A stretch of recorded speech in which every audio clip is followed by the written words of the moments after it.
वो आए।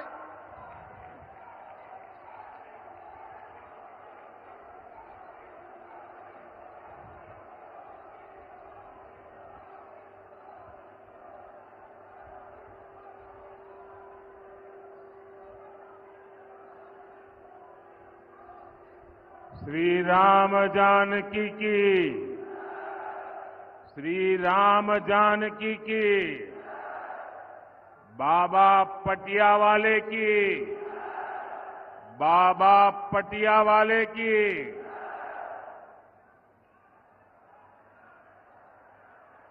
मैं वीरों की धरती को,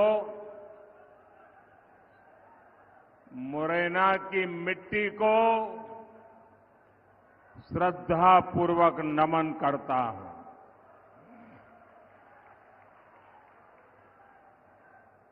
मुरैना ने हमेशा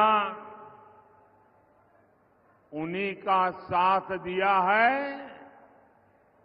जिनके लिए राष्ट्र प्रथम है। आप सबका उत्साह देखकर मैं कह सकता हूं कि मुरैना आज भी न अपने संकल्प से डिगा है और न ही कभी डिगेगा।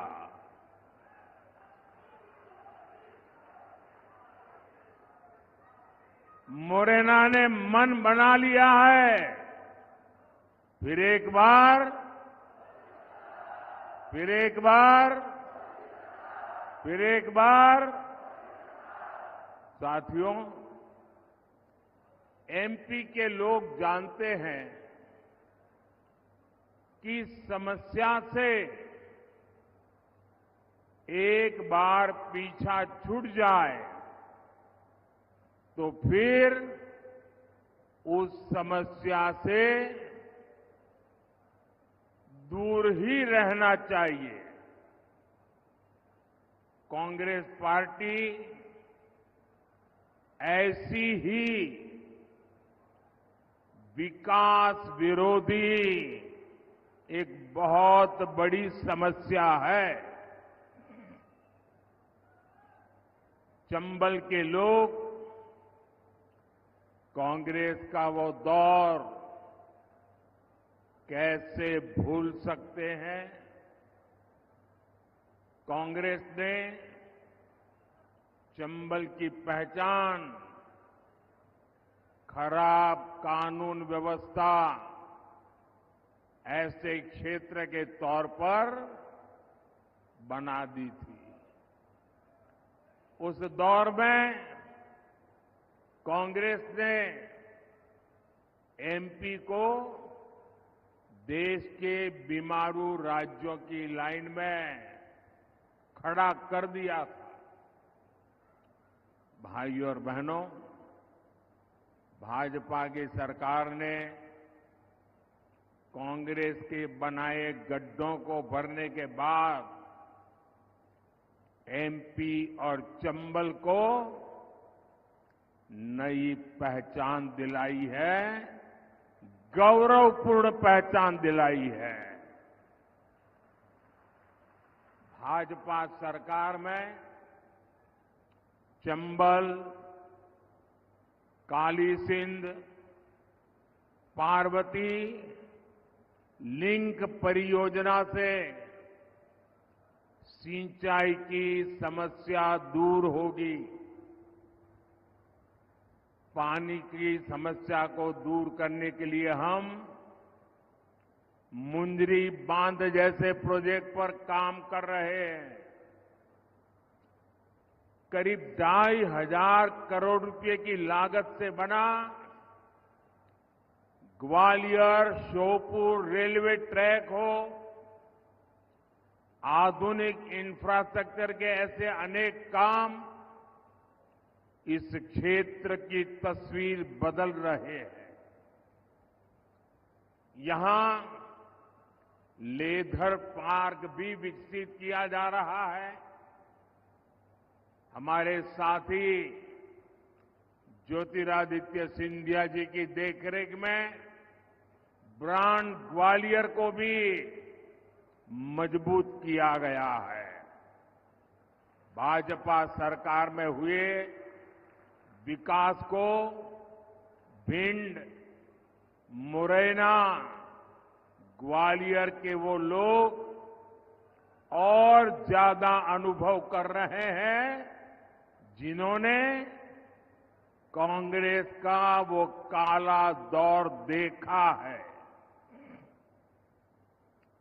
4 जून के बाद हमारे तेज तर्रार मुख्यमंत्री मोहन यादव जी के नेतृत्व में मध्य प्रदेश का विकास और स्पीड पकड़ने जा रहा है।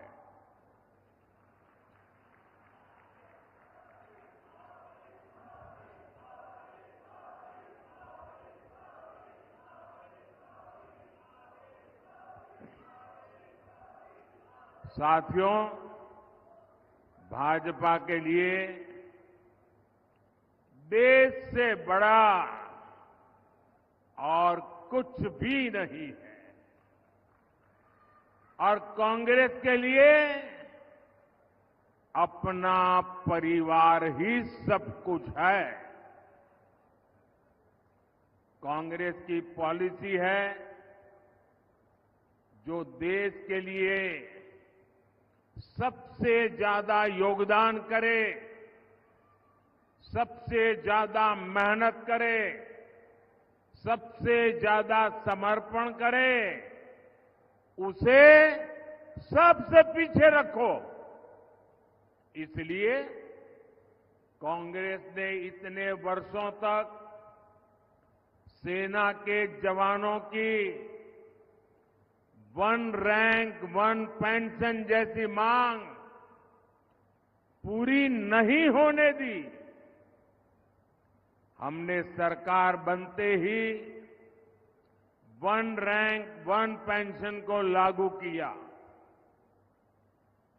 हमने सीमा पर खड़े जवानों की सुविधा की भी चिंता की।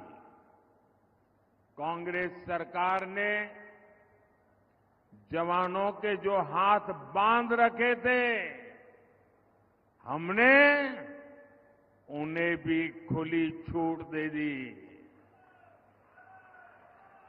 हमने कहा अगर 1 गोली आती है 10 गोली चलनी चाहिए।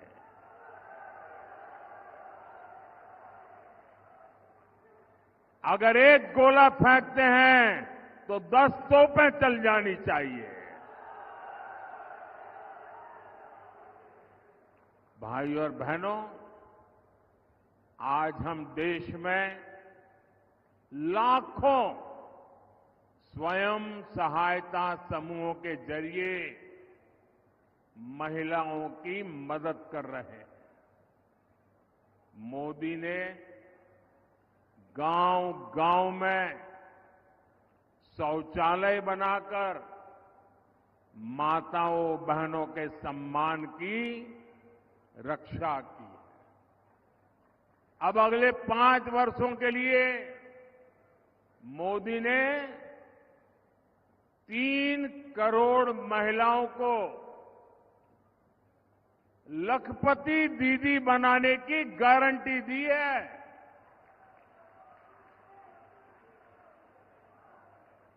3 करोड़ महिलाएं जब लखपति दीदी बनती है तो उस परिवार की, उस गांव की सारी अर्थव्यवस्था तेज गति से दौड़ने लग जाती है। साथियों, आप सब जानते हैं आजादी के समय कांग्रेस ने धर्म के नाम पर देश का विभाजन स्वीकार किया था। मां भारती के हाथों की जंजीरें काटने के बजाय कांग्रेस ने मां भारती की भुजाएं ही काट दी थी, देश के टुकड़े कर दिए थे। लेकिन कांग्रेस सुधरने को तैयार नहीं है। कांग्रेस को लगता है यही उसके फायदे का रास्ता है, यही उसके फायदे के लिए सरल रास्ता है। आज एक बार फिर कांग्रेस कुर्सी के लिए छटपटा रही है और कुर्सी पाने के लिए भांति भांति के खेल खेल रही है। देश के कोटि कोटि नागरिकों के आंखों में धूल झोंककर सत्ता हथियाने के लिए आपके भविष्य को बर्बाद करने पर तुली हुई है। ये लोग फिर से धार्मिक तुष्टीकरण को मोहरा बना रहे हैं। साथियों, कर्नाटका में कांग्रेस सरकार का राज है और उन्होंने क्या पाप किया है, आप हैरान हो जाओगे। मुझे बताइए कि आपके गांव में कोई आकर के कह दे कि भाई इस गांव में सारे के सारे लोग अब ये नहीं ये हो गए, तो आपको मंजूर होगा क्या? कांग्रेस सरकार ने कर्नाटका में जितने भी मुस्लिम समाज के लोग हैं, उच्च वर्ग के होंगे, धनी होंगे, व्यापारी होंगे, उद्योगपति होंगे, न्यायमूर्ति होंगे, कोई भी होंगे, बस सिर्फ वो मुसलमान होना चाहिए। अगर वो मुसलमान है तो उन्होंने रातों रात एक कागज निकालकर हस्ताक्षर करके उन सबको ओबीसी घोषित कर दिया। अभी ओबीसी घोषित कर दिया तो बहुत बड़ा तूफान हो गया।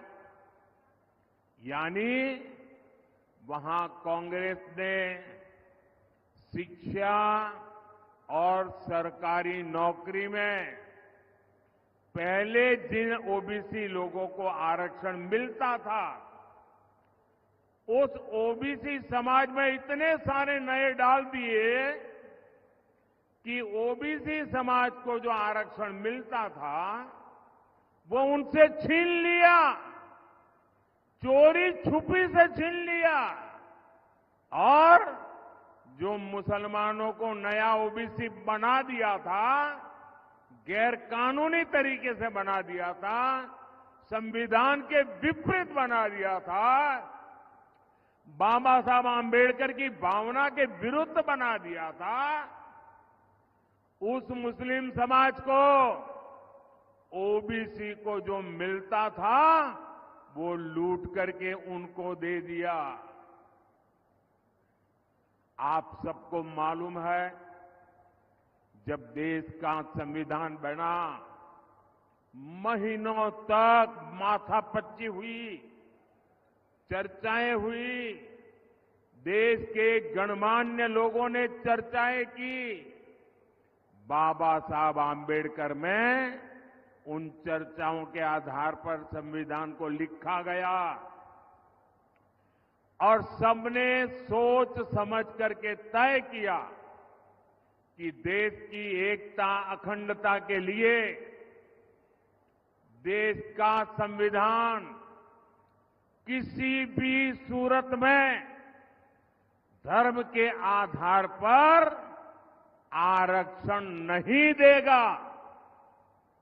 बाबा साहब आंबेडकर ने कहा, धर्म के आधार पर आरक्षण नहीं दिया जा सकता और इसलिए कांग्रेस ने धोखेबाजी की, पिछले दरवाजे से किया। खुद बाबा साहब आंबेडकर की पीठ में छुरा भोंक दिया। लेकिन वोट बैंक और तुष्टीकरण में डूबी कांग्रेस कर्नाटका का यही मॉडल पूरे देश में लागू करना चाहती है। साथियों, कांग्रेस दलितों का, पिछड़ों का, आदिवासियों का हक छीनने का षड्यंत्र लंबे समय से कर रही है। 19 दिसंबर 2011 को जब उनकी सरकार थी, तब की कांग्रेस की केंद्र सरकार धर्म के नाम पर आरक्षण देने का एक मुसद्दा, एक नोट कैबिनेट में लेकर आई थी। इस कैबिनेट नोट में एक कहा गया था कि ओबीसी समाज को जो 27% आरक्षण मिलता है, मंडल कमीशन के अनुसार जो आरक्षण मिलता है, उस आरक्षण का एक हिस्सा काट करके 27% में से एक टुकड़ा काट करके मजहब के नाम पर दिया जाएगा। सिर्फ 2 दिन बाद 22 दिसंबर 2011 को इसका आदेश भी निकल दिया गया। बाद में आंध्र प्रदेश के हाई कोर्ट ने कांग्रेस सरकार के इस आदेश को रद्द कर दिया। ये सुप्रीम कोर्ट में गए, लेकिन राहत नहीं मिली। तब 2014 में कांग्रेस ने घोषणा पत्र में लिखा कि धर्म के आधार पर आरक्षण देने के लिए कानून बनाना पड़े तो कानून भी बनाएंगे। तो 2014 में ओबीसी समाज जग गया, दलित समाज जग गया, आदिवासी समाज जग गया और उन्होंने तय किया कि ये लोग तो अगर ये करेंगे तो हमारी तो आने वाली पीढ़ियां बर्बाद हो जाएगी, हमारे सपने चूर चूर हो जाएंगे। और उसके बाद इस समाजों ने एक होकर के कांग्रेस के सपनों को मिट्टी में मिला दिया, उनको सत्ता से बाहर कर दिया। फिर भी सुधरने को तैयार नहीं है। अब ये वो अधूरा काम पूरा करने के लिए फिर से नई चाल चलने लगे हैं।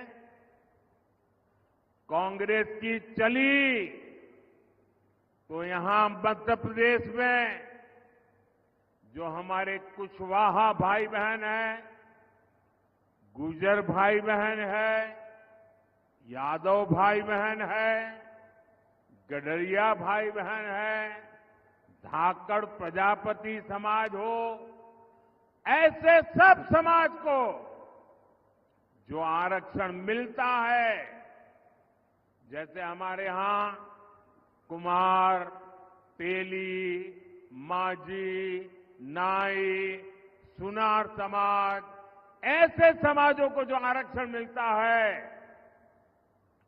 कांग्रेस इन सभी ओबीसी जातियों से उनका हिस्सा छीनकर अपने चहेते वोट बैंक को मजबूत करने के लिए उनके चरणों में देने का मन बना करके बैठी है।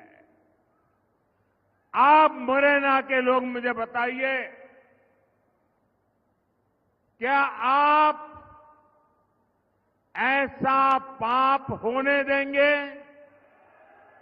पूरी ताकत से बताइए। उनको जरा डर लगे ऐसा करिए। क्या ऐसा होने देंगे?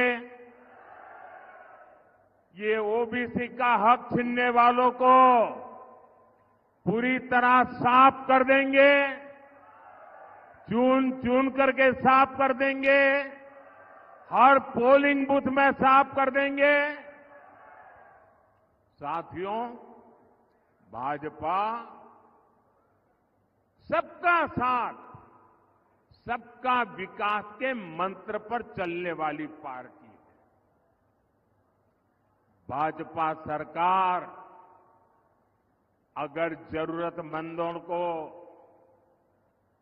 कोविड के समय अगर राशन की जरूरत है तो कोई भेदभाव नहीं, न जाति का भेदभाव, न धर्म का भेदभाव, जरूरतमंद 80 करोड़ लोगों को मुफ्त राशन देता रहा।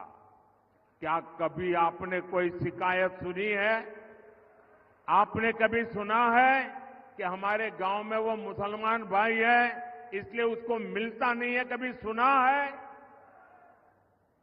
भाइयों बहनों, भाजपा सरकार ने 4 करोड़ गरीबों को पक्के मकान दिए। ये घर बिना भेदभाव हर धर्म के लोगों को मिले हैं। क्या किसी गांव में ने कोई शिकायत सुनी है कि भाई धर्म के आधार पर मुझे मकान नहीं मिला? ऐसा सुना है क्या? यहां भाजपा सरकार है कि नहीं है? दिल्ली में भाजपा सरकार है कि नहीं है? कोई भेदभाव की खबर सुनी है क्या? भाजपा सरकार ने 11 करोड़ घरों तक पीने का पानी का कनेक्शन पहुंचाया है। कोई जातिवाद नहीं होने दिया, कोई धर्म के नाम पर भेदभाव नहीं होने दिया, क्योंकि सबका साथ, सबका विकास ये हमारा मंत्र है। हर धर्म, हर समाज को ये लाभ समान रूप से मिलना चाहिए। समान रूप से मिलना चाहिए कि नहीं मिलना चाहिए? अगर सबको समान रूप से मिलता है तो आपकी कोई शिकायत होती है क्या? लेकिन अगर कांग्रेस आती है तो ये सारी सुविधाएं दलितों, पिछड़ों, आदिवासियों और सामान्य वर्ग के गरीबों को नहीं मिलती। कांग्रेस की चले तो गरीब कल्याण की योजनाओं का लाभ भी धर्म के आधार पर देती, क्योंकि कांग्रेस तो डंके की चोट पर यही कहती है कि देश के संसाधनों पर पहला हक मुसलमानों का है। मोदी कहता है देश के संसाधनों पर पहला हक इस देश के गरीबों का है, इस देश के पिछड़ों का है, इस देश के आदिवासियों का है। साथियों, कांग्रेस एक के बाद एक ऐसी घोषणाएं कर रही है जो देश को भी कमजोर करेगी और आपके परिवार को भी कमजोर करोगी।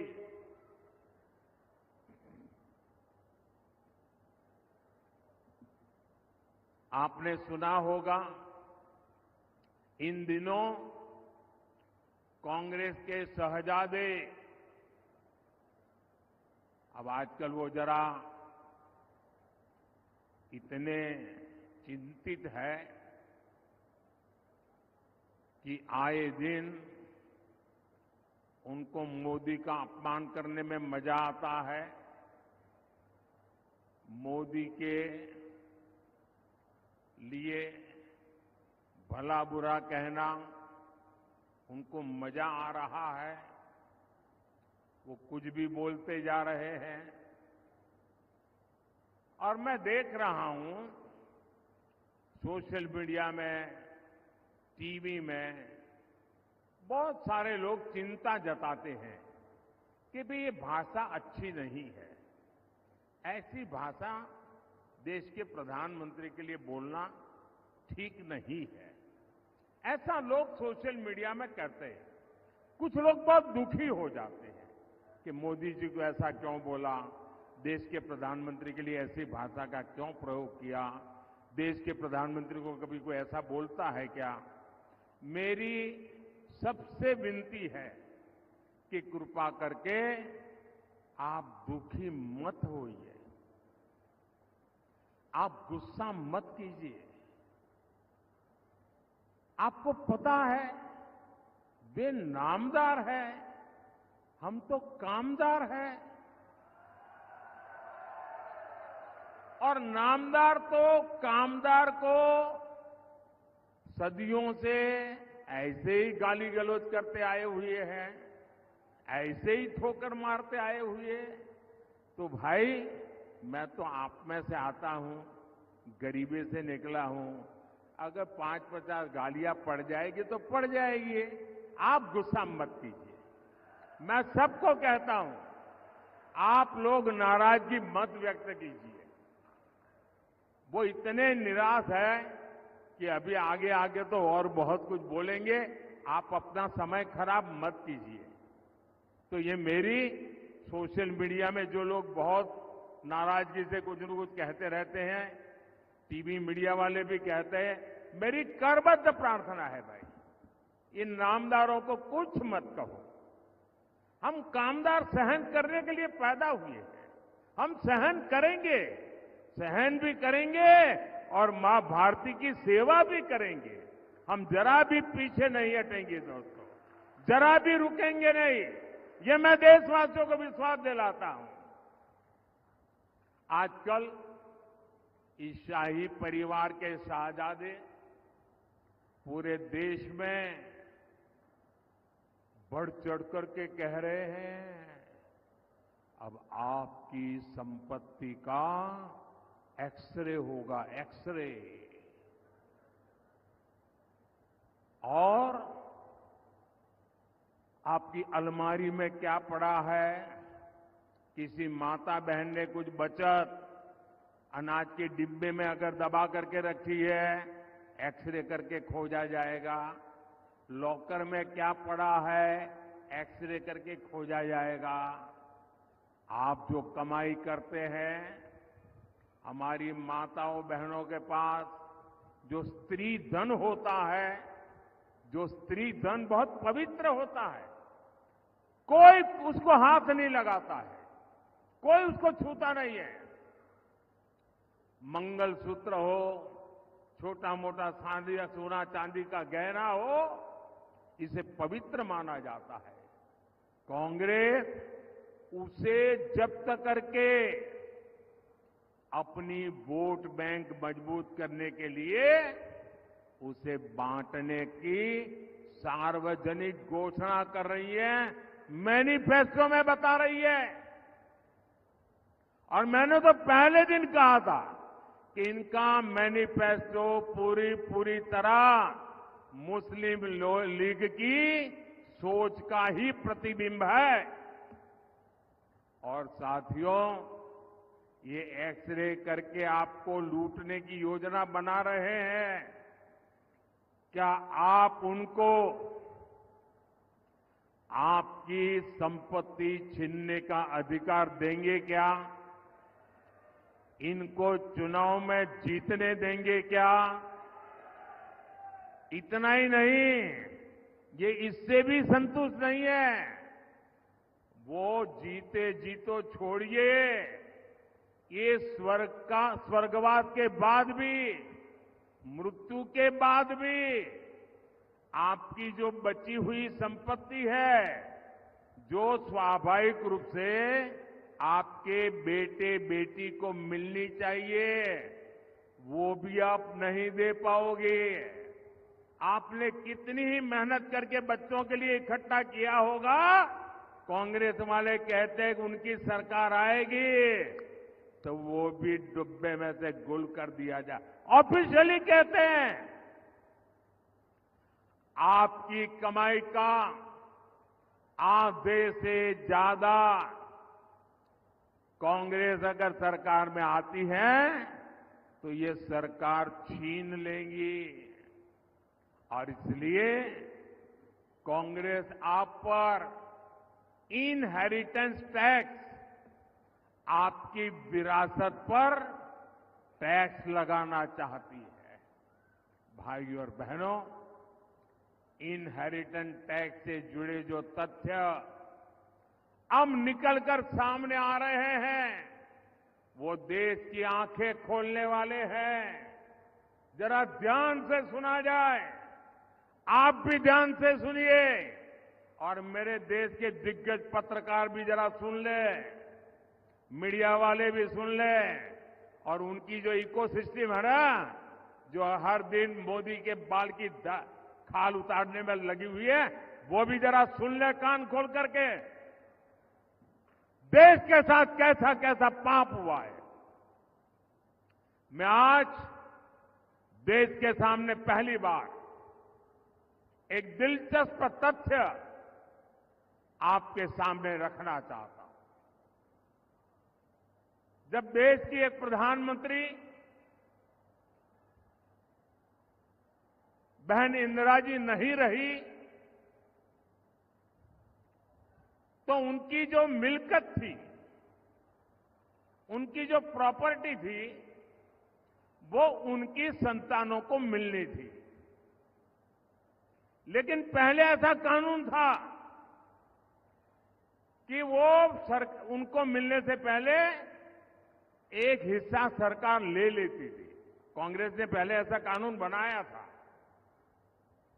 तब चर्चा थी और व्यापक रूप से चर्चा थी कि जब इंदिरा जी नहीं रही और उनके बेटे राजीव गांधी जी को ये प्रॉपर्टी मिलने की थी, लिख करके गई थी, तो अब सरकार को पैसा चला ना जाए, प्रॉपर्टी को बचाना था, तो इन्होंने क्या कर दिया, उस प्रॉपर्टी को बचाने के लिए अपनी माता इंदिरा गांधी से मिले हुए पैसों को बचाने के लिए उस समय के प्रधानमंत्री श्रीमान राजीव गांधी ने अपनी संपत्ति बचाने के लिए पहले जो इनहेरिटेंस कानून था उसको समाप्त किया और खुद के पैसे बचा लिए।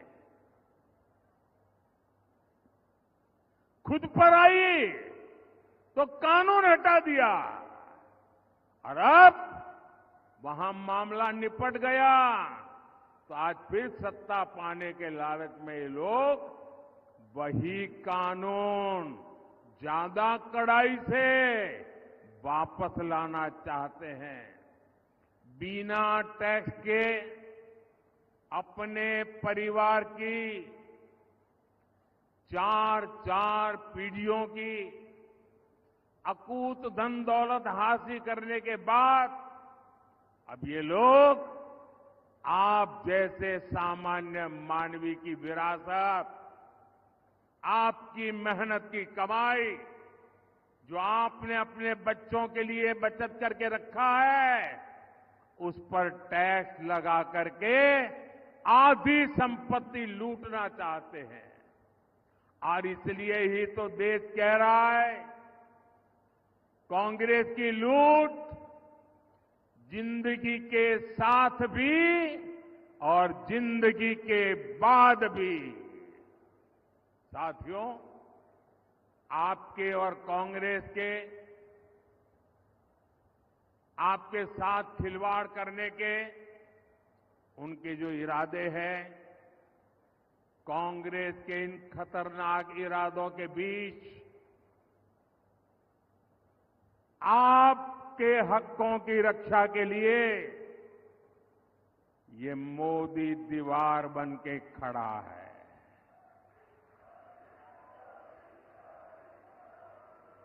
ये गाली गलौज इसलिए हो रहा है क्योंकि मोदी 56 इंच का सीना तान करके खड़ा हो गया है। इनके मंसूबे सफल नहीं होंगे, इनके मंसूबे सफल नहीं होंगे, ये मोदी की गारंटी है। लेकिन इसमें आपकी भी बड़ी भूमिका है। मुरैना से संगठन में मेरे साथ जिन्होंने वर्षों तक काम किया, जब मैं संगठन महासचिव हुआ करता था तब हमारे शिव मंगल जी यहां महासचिव हुआ करते थे। ऐसे मुरैना से हमारे शिव मंगल सिंह जी तोमर, भिंड से हमारी बहन संध्या राय और ग्वालियर से हमारे साथी भरत सिंह कुशवाहा जी 7 मई को इनको जितनी ज्यादा संख्या में वोट मिलेंगे मोदी उतना ही मजबूत होगा। आपका एक एक वोट मोदी को जाएगा। कमल पर आप बटन दबाएंगे, आपका वोट सीधा सीधा मोदी को जाएगा। और इसलिए मोदी आज आपसे आशीर्वाद मांगने आया है। मोदी आपसे कमल के निशान पर बटन दबाने के लिए प्रार्थना करने के लिए आया है। तो घर घर जाएंगे, मतदान करवाएंगे, हमारे साथियों को जिताएंगे, पोलिंग बूथ जीतेंगे, पक्का करेंगे। अच्छा, मेरा एक काम करोगे? मेरा आपसे अनुरोध है कि आप घर घर जाकर के ये भी कहना कि मोदी जी आए थे और मोदी जी ने आपको प्रणाम कहा है। मेरा प्रणाम पहुंचा देगा? मेरा प्रणाम पहुंचा दोगे? बोलिए मेरे साथ, भारत माता की, भारत माता की, भारत माता की। बहुत बहुत धन्यवाद।